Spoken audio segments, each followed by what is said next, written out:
एक गुरु का एक शिष्य बहुत ही बाचाल था। वह हर समय बोलता रहता, दिन भर इधर उधर की बातें करता। भिक्षाटन के लिए जाता तो हर घर से एक नई कहानी लेकर आता और आश्रम के दूसरे शिष्यों को सुनाता। एक शिष्य की दूसरे से बुराई करता, चुगली करता और दूसरों के सामने अच्छा बनने का प्रयास करता। खुद के मुंह से ही खुद की तारीफ करता रहता और हमेशा ही खुद को गुरु के सामने सबसे बुद्धिमान और उत्तम शिष्य साबित करने का प्रयास करता। वह खुद को सभी शिष्यों से अलग और श्रेष्ठ मानता था। उसका कहना था कि मैं एक अमीर घर का लड़का हूँ, अगर मैं चाहता तो एक आरामदायक और सुविधाओं से भरा जीवन जी सकता था। लेकिन मैं वो सब छोड़कर यहाँ आ गया क्योंकि मुझे सत्य की खोज करनी है, खुद को जानना है, जीवन को जानना है। इसीलिए मेरा त्याग तुम सबसे बड़ा है। एक दिन गुरु ने आश्रम के सभी शिष्यों को बुलाकर कहा, आप सभी को अगले 1 माह के लिए कोई न कोई संकल्प लेना है। इससे आपकी संकल्प शक्ति मजबूत होगी और आप में आत्मशक्ति का संचार होगा। आप सभी अपनी अपनी सामर्थ्य के अनुसार कोई सा भी संकल्प ले सकते हैं और 1 माह से पूर्व आप में से जिस चीज का भी संकल्प टूटता जाए वो अपनी पुरानी दिनचर्या में वापस आते जाए। सभी शिष्यों ने अपनी शक्ति के अनुसार छोटे बड़े संकल्प लिए और गुरु को अपने अपने संकल्प के बारे में बताकर वहां से चले गए। लेकिन वो बातूनी शिष्य खुद को सबसे अलग और बड़ा दिखाना चाहता था। इसीलिए वो सीधे गुरु की कुटिया में पहुंच गया और बोला, मैं कोई छोटा मोटा संकल्प नहीं लेना चाहता, बल्कि खुद की ही भांति एक बड़ा और महान संकल्प लेना चाहता हूँ। कृपया आप ही बताएं, क्या संकल्प लेना चाहिए मुझे? उस बातूनी शिष्य की यह बात सुनकर गुरु मुस्कुराए और बोले, क्या तुम मेरे द्वारा दिए गए संकल्प को पूरा कर पाओगे? क्या तुम्हारे लिए उसे पूरा करना संभव होगा? नहीं, वो तुम्हारे लिए संभव नहीं है। तुम उसे पूरा नहीं कर पाओगे। इसीलिए तुम खुद ही कोई संकल्प ढूंढ लो। शिष्य ने कहा, नहीं गुरुदेव, आप जो भी संकल्प मुझे देंगे मैं जरूर उसे पूरा करूंगा। आप बताएं तो सही। गुरु ने कहा, ठीक है, तो तुम अगले 1 माह तक चुप रहोगे, मुंह से एक शब्द भी नहीं निकालोगे। यही तुम्हारा संकल्प है। शिष्य ने कहा, गुरुदेव, ये भी कोई संकल्प है? ये तो बहुत ही आसान है। 1 माह तक चुप ही तो रहना है। कोई बड़ा संकल्प दीजिए जो मेरी योग्यता के लायक हो, जिसे पूरा करने में मुझे समस्या हो। गुरु ने कहा, पहले तुम इस संकल्प को तो पूरा करके दिखाओ। शिष्य ने गुरु की बात मान ली। वह उसी समय चुप हो गया और पलटकर कुटिया से बाहर चला गया। उसे चुप रहना बहुत आसान लग रहा था। उसने एक दिन तो जैसे तैसे चुप रहकर काट लिया, लेकिन दूसरे दिन से उसके मन में ना बोलने का बोझ बढ़ने लगा। तीसरे दिन उसे भारीपन महसूस होने लगा और चौथे दिन उसके अंदर एक अजीब सी बेचैनी होने लगी, क्योंकि आसपास आश्रम के सभी शिष्य एक दूसरे से बातें कर रहे थे। वो भी अपना पक्ष उनके सामने रखना चाहता था, उनकी बोलती बंद कर देना चाहता था, लेकिन उसका संकल्प उसके आड़े आ रहा था। इसीलिए वो पूरे दिन सिर्फ मुंह और आंखें बनाता रहता। इसी तरीके से कुछ दिन और बीते और वह शिष्य बीमार पड़ गया। उसका सर फटा जा रहा था। उसका खाने पीने तक का मन नहीं कर रहा था। वह सिर्फ बोलना चाहता था। वह गुरु के पास गया और उनके सामने बैठकर लिखकर उन्हें बताया, गुरुदेव, मैं बोलना चाहता हूँ। बिना बोले मुझे सांस नहीं आ रही। मेरा दम घुटा जा रहा है। मैं अंदर ही अंदर पागल हुआ जा रहा हूँ। मैं क्या करूँ? संकल्प तोड़ दूँ क्या? यह पढ़कर गुरु मुस्कुराए और बोले, संकल्प तो तोड़ने के लिए ही होते हैं, लेकिन जो अपने संकल्प को पूरा कर लेता है वही अपनी आंतरिक शक्ति को बढ़ा पाता है। और जो अपनी आंतरिक शक्ति को बढ़ा लेता है वह समझ और जागृति की राह पर आगे बढ़ जाता है। संकल्प का लेना भी तुम्हारे ही हाथ में था और इसे तोड़ना भी तुम्हारे ही हाथ में है। तुम्हारे बहुत से गुरु भाई अपने संकल्प को तोड़कर अपनी पुरानी दिनचर्या पर वापस आ चुके हैं। अगर तुमसे नहीं हो पा रहा तो तुम भी संकल्प तोड़कर अपनी पुरानी दिनचर्या पर वापस जा सकते हो। लेकिन याद रहे, अगर आज तुम इस छोटे से संकल्प को नहीं संभाल पा रहे तो तुम अपनी बाकी की पूरी जिंदगी को कैसे संभाल सकोगे? मुझे इस पर शक है। बाकी फैसला पूरी तरह से तुम्हारे हाथों में है। गुरु की यह बात शिष्य के दिल में चोट कर गई। वह बिना कुछ बोले वहां से वापस चला गया और खुद को अपनी कुटिया में बंद कर लिया।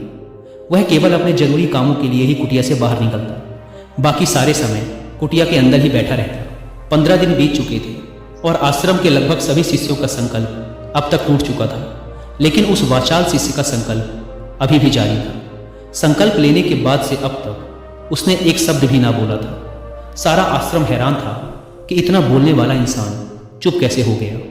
15 दिन बीतने के बाद वह दोबारा अपने गुरु के पास गया और लिखकर बताया, हे गुरुदेव, मैं बाहर से तो चुप हूँ, लेकिन मेरे भीतर बहुत सी आवाज़ें हैं, बहुत सी चीख पुकार और शिकायतें हैं। मैं अंदर ही अंदर बात करता रहता हूँ।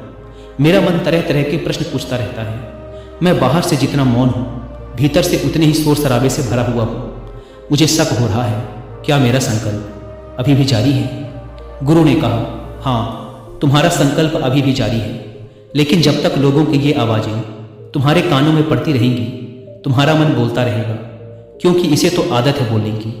तुम भले ही बाहर से चुप रहो, लेकिन तुम अंदर ही अंदर बोलते रहोगे। तुम्हें इन बातों से, इन आवाज़ों से दूर जाना पड़ेगा। शिष्य गुरु को प्रणाम कर वहाँ से चला जाता है और सुबह होते ही अपनी कुटिया छोड़कर जंगल की तरफ चला जाता है। कई दिन बीत जाते हैं, संकल्प का समय भी पूरा हो जाता है, लेकिन वो शिष्य लौट कर नहीं आता। आश्रम में सभी को डर था कि कहीं जंगली जानवरों ने उसे खा न लिया हो। इस बीच उसे ढूंढने की बहुत कोशिश की गई, लेकिन वो कहीं नहीं मिला। सभी गुरु भाइयों ने मान लिया था कि जंगली जानवरों ने उसे अपना शिकार बना लिया है, लेकिन गुरु को ऐसा नहीं लगता था। एक दिन आश्रम का एक शिष्य गुरु के पास आया और बोला, गुरुदेव, उस वाचाल शिष्य के साथ क्या हुआ होगा? क्या जानवरों ने उसे मार दिया होगा? गुरु ने कहा, हो सकता है कि जानवरों ने उसे अपना शिकार बना लिया हो, लेकिन उसके ना लौटने की एक दूसरी वजह भी हो सकती है। शायद उसे वो मिल गया है जिसके लिए वो गया था। शिष्य ने पूछा, गुरुदेव, क्या ज़्यादा बोलना इतना हानिकारक होता है? गुरु ने कहा, इंसान के जीवन के बहुत सारे दुखों में से एक दुख ये भी है कि वो कभी चुप नहीं रह सकता, हमेशा कुछ ना कुछ बोलता ही रहता है। सिर्फ हमारे बोलने के कारण हमारे आधे से ज़्यादा दुख पैदा होते हैं। परिवार के अधिकतर झगड़ों की वजह हमारा बेमतलब बोलना ही होता है। हम में से कोई भी चुप नहीं रहना चाहता। हम बस सामने वाले को सुना देना चाहते हैं। जो भी हमारे मन में है सब निकाल कर उसके मन में बैठा देना चाहते हैं। उसे समझा देना चाहते हैं कि देख, तू गलत है और मैं सही। आखिर ये कहाँ तक उचित है, क्योंकि दूसरा भी तो यही कर रहा है। और इस तरीके से सब एक दूसरे की सड़ी गली बातों को ग्रहण कर रहे हैं। फिर समय के साथ उन्हीं बातों की परतों को उकेरते रहते हैं और एक दूसरे को सुनाते रहते हैं। इस तरीके से सुनने और सुनाने का यह काम जिंदगी भर चलता रहता है, लेकिन इस नासमझी में हम खो देते हैं अपना समय, अपना जीवन, अपनी समझ और सबसे महत्वपूर्ण वो कीमती पल जो जिए जा सकते हैं, जिनको अनुभव किया जा सकता है, जिनमें आनंद को प्राप्त किया जा सकता है। लेकिन इसके बदले हमें मिलता क्या है? कुछ नहीं, सब व्यर्थ और बर्बाद हो जाता है। इस पागलपन में हमने क्या खो दिया, इसका एहसास केवल कुछ ही लोगों को हो पाता है। बाकी लोग जैसे उन्हें अपने आने का पता नहीं, वैसे ही उन्हें अपने जाने का भी पता नहीं चल पाता। शिष्य ने कहा, तो फिर इसका समाधान क्या है? गुरु ने कहा, पूरी जागरूकता के साथ अपने विचारों को देखना, यही एकमात्र तरीका है सारी मानसिक समस्याओं का। दोस्तों, वर्तमान में रहकर पूरी जागरूकता के साथ अपना काम करना जिंदगी में चमत्कारिक बदलाव ला देता है।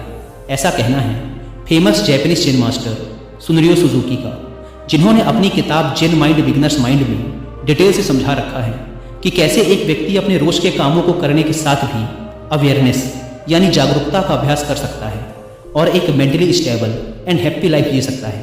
अगर आप चाहें तो इस किताब की हिंदी में समरी भी सुन सकते हैं कुक एफएम ऐप पर। यह बुक समरी आपको अपने आप से मिलाने में मदद करेगी और आपके जेन माइंड को जगाएगी। जेन माइंड एक ऐसा मन होता है जिसमें सैलाब से उमड़ते विचारों को भी शांत करने की क्षमता होती है। इस बुक समरी को अच्छे से समझने के बाद एक स्वतंत्र, खाली और शांत दिमाग आपकी पर्सनैलिटी का हिस्सा बन जाएगा। और कुक एफएम की बात करें तो यह इंडिया का सबसे बड़ा ऑडियो शो प्लेटफॉर्म है, जहां पर आप 10,000 से भी ज़्यादा ऑडियो शोज को सुन सकते हैं, वो भी 7 इंडियन लैंग्वेजेस में। और इनकी इंपॉर्टेंट बातों के नोट्स बनाकर उन्हें बात के लिए सेव भी कर सकते हैं। आपकी और मेरी तरह 2.5 मिलियन से भी ज़्यादा पेड सब्सक्राइबर्स हर रोज इस एप्लीकेशन का यूज़ कर रहे हैं। वैसे इस प्लेटफॉर्म का मंथली सब्सक्रिप्शन पड़ता है 99 रुपीज़ का, लेकिन अगर आप यूज़ करते हैं कूपन कोड WI50 तो आपको इसके फर्स्ट मंथ के सब्सक्रिप्शन पर मिलेगा 50% का डिस्काउंट। यानी ये आपको पड़ेगा 99 की बजाय सिर्फ 49 रुपीज़ का। ऐप को डाउनलोड करने की link description and first comment पर मिल जाएगी। आइए कहानी पर वापस लौटते हैं। उस वाचाल शिष्य को आश्रम छोड़कर गए हुए 3 महीने का समय बीत चुका था, लेकिन उसकी कोई खबर ना थी। अब तक तो सभी गुरु भाइयों ने भी उसके वापस लौटने की उम्मीद छोड़ दी थी, लेकिन एक दिन वह आश्रम लौट आता है। उसे देखकर सभी के आश्चर्य और खुशी का ठिकाना ना रहा। लेकिन अब वो नहीं था जो यहाँ से गया था, वो कुछ और ही बनकर वापस आया था। उसके अंदर एक गजब का बदलाव महसूस किया जा सकता था। उसके चेहरे पर एक गजब का ठहराव और आंखों में बड़ी शांति थी। आश्रम में आते ही सभी गुरु भाइयों ने उसे चारों तरफ से घेर लिया और बातें करने लग गए। वह भी अपने गुरु भाइयों से बातें करने लगा। उससे बात करने वाले सभी शिष्यों ने यह अनुभव किया कि अब वह पहले जैसा उतावला और बातूनी नहीं रह गया था। उसके मुंह से एक एक शब्द बहुत ही सुलझे हुए और मधुरता के साथ निकल रहे थे। थोड़ी देर तक गुरु भाइयों से बात करने के बाद वह सीधा गुरु की तरफ चला गया। उसने गुरु के चरण छुए और कहा, गुरुदेव, क्या मैं अब भी मौन हूं? क्या अब भी मेरा संकल्प जारी है? गुरु ने कुछ देर तक शिष्य की आंखों में बड़े ध्यान से देखा और कहा, हाँ, तुम अब भी मौन हो।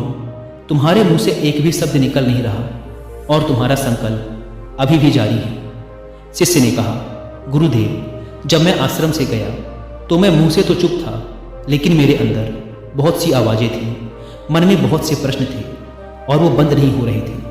तो मैं जंगल में और गहरा चला गया, इस उम्मीद से कि वहां मुझे शांति मिलेगी और मेरे मन की बकबक कम हो जाएगी। लेकिन मैं जितना एकांत में जाता गया, मेरे अंदर की आवाज़ उतनी ही तेज होती गई। मेरे भीतर की और पुरानी से पुरानी आवाज़ मुझे सुनाई देने लगी। तब जाकर मैंने महसूस किया कि मैं कितना गलत कर रहा था। जब मैं अपने परिवार वालों, दोस्तों और गुरु भाइयों को बुरा भला कहता था तो उस समय मुझे लगता था कि मैं सही कह रहा हूँ। जब मैं गुरु भाइयों की एक दूसरे से चुगली करता और उनका मजाक बनाता, तब भी मुझे यही लगता था कि मैं उनसे बेहतर हूँ और मैं सही कर रहा हूँ। लेकिन उस दिन मैंने पहली बार महसूस किया कि मैं कितना गलत बोलता था। काफ़ी दिनों तक ये आवाज़ें, ये शिकायतें मेरे अंदर चलती रहीं, लेकिन धीरे धीरे करके एक दिन ये सारी आवाज़ें मेरे अंदर से समाप्त हो गई। अब मैं भीतर से भी मौन हो गया। उस घने जंगल में बाहर से कोई बोलने वाला था नहीं और भीतर कोई आवाज़ शेष न बची थी। मैं उस दिन पहली बार मौन का सही अर्थ समझा। मेरे चारों तरफ बहुत शांति थी।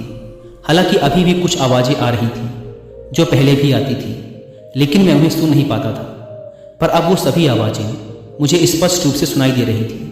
हवा के चलने की आवाज़, चिड़ियों के चहकने की आवाज़, पानी के बहने की आवाज़, भंवरों के गुनगुनाने की आवाज़, ये सभी आवाज़ें मैंने पहली बार पूरे होशपूर्वक सुनी। अपने चारों तरफ इतनी शांति मैंने पहले कभी महसूस नहीं की थी। तो इस शांति को भंग करने के लिए मैंने पहली बार अपने मुंह से कोई शब्द निकाला। मैं चिल्लाया, हे ईश्वर, ये कैसी शांति है? सभी कुछ इतना शांत क्यों है? ऐसा क्या हो गया? लेकिन मेरे चिल्लाने के बाद भी वो शांति भंग ना हुई। सब कुछ पहले के जितना ही शांत था, बाहर भी और भीतर भी। हे गुरुदेव, मैंने अपने गुरु भाइयों से बात की, मैंने आपसे बात की। मैं बोल रहा हूँ, मैं चल रहा हूँ, मैं सब कुछ देख रहा हूँ, लेकिन मैं अपने भीतर एकदम एकांत में हूँ, मौन में हूँ। भीड़ में होता हूँ तब भी भीतर से अकेला एकांत में होता हूँ। जब मैं खुद में भी शोर करना चाहता हूँ तब भी एकांत में ही होता हूँ। अब सब दिखाई पड़ने लगा है, सब सुनाई पड़ने लगा है। गुरु ने कहा, जब तक हम बाहर की तरफ बोलते रहेंगे, भीतर अशांति ही रहेगी। जिस दिन हम भीतर की तरफ मुड़ जाएंगे, फिर बाहर हमारे मुंह से कुछ भी निकले, हम शांत ही रहेंगे। दुनिया में जितनी भी बुराइयां हैं, ज़्यादातर हमारे बोलने से ही उत्पन्न होती हैं, क्योंकि हम चुप रहना नहीं चाहते। हम जितनी ज़रूरत है उससे कहीं ज़्यादा बोलते हैं। हम सामने वाले को सुनना नहीं चाहते, बल्कि उसकी बोलती बंद कर देना चाहते हैं। उसे समझा देना चाहते हैं कि मैं कौन हूँ, दिखा देना चाहते हैं उसे अपनी सारी सामर्थ्य। बस यही हमारी ज़िंदगी का मकसद बनकर रह जाता है। हमारी सारी ऊर्जा इस व्यर्थ के बोलने में बर्बाद होती रहती है। ऐसे पति पत्नी का जीवन दुखों से भर जाता है, जो हमेशा एक दूसरे को सुनाने में लगे रहते हैं। कभी एक दूसरे को सुनना नहीं चाहते, समझना नहीं चाहते, और चुप रहना तो उन्होंने कभी सीखा ही नहीं, क्योंकि चुप रहना उन्हें छोटा महसूस करवाता है। दुनिया की सभी लड़ाइयों का कारण हमारा बोलना ही है। इसीलिए हमें सिर्फ उतना ही बोलना चाहिए जितना जरूरी हो, क्योंकि व्यर्थ का बोलना ऊर्जा को नष्ट करना है, और ये बोलना ही हमें कभी अपने भीतर की ओर लौटने नहीं देता, क्योंकि ये हमें बाहर की ओर खींच कर रखता है। और बाहर है ही क्या इस संसार के अलावा। लेकिन अगर अपने भीतर के संसार की ओर मुड़ना है तो इस मुंह को बंद ही रखना चाहिए। इसीलिए जितने भी बुद्ध हुए, आत्मज्ञानी हुए, वो सभी एकांत की ओर भागे, ताकि उन्हें ज़्यादा बोलना ना पड़े, ज़्यादा सुनना ना पड़े। वो एकांत में रहे और शांत रहे, इसीलिए आसानी से भीतर की यात्रा कर पाए। लेकिन अगर कोई चाहे तो इस संसार में रहकर भी एकांत में रह सकता है, शांत रह सकता है, लेकिन इसके लिए उन्हें अपनी ऊर्जा बचानी होगी, जिसे वो अब तक अपने व्यर्थ के शब्दों में बर्बाद कर रहे थे। दोस्तों, इस कहानी की सीख यही है कि व्यर्थ का बोलना ऊर्जा को नष्ट करना है, और यह बोलना ही हमें अपने भीतर की ओर लौटने नहीं देता, क्योंकि यह हमें बाहर की ओर झुकाए रखता है। और जिन्हें भीतर की यात्रा करनी है उन्हें अपने मुंह को बंद ही रखना चाहिए। मुझे उम्मीद है कि आपको यह कहानी पसंद आई होगी। तो इस वीडियो को लाइक करो ताकि वीडियो को और भी लोगों तक पहुंचाए। दोस्तों, आपने आज के इस वीडियो से क्या सीखा वह मुझे आप कमेंट में बता सकते हैं। इसी के साथ में उम्मीद है कि आपको आज की वीडियो पसंद आई होगी। चैनल को सब्सक्राइब करें। तो चलिए फिर मिलते हैं ऐसी एक और नई वीडियो में एक नए मैसेज के साथ। तब तक के लिए अपना ख्याल रखें। धन्यवाद।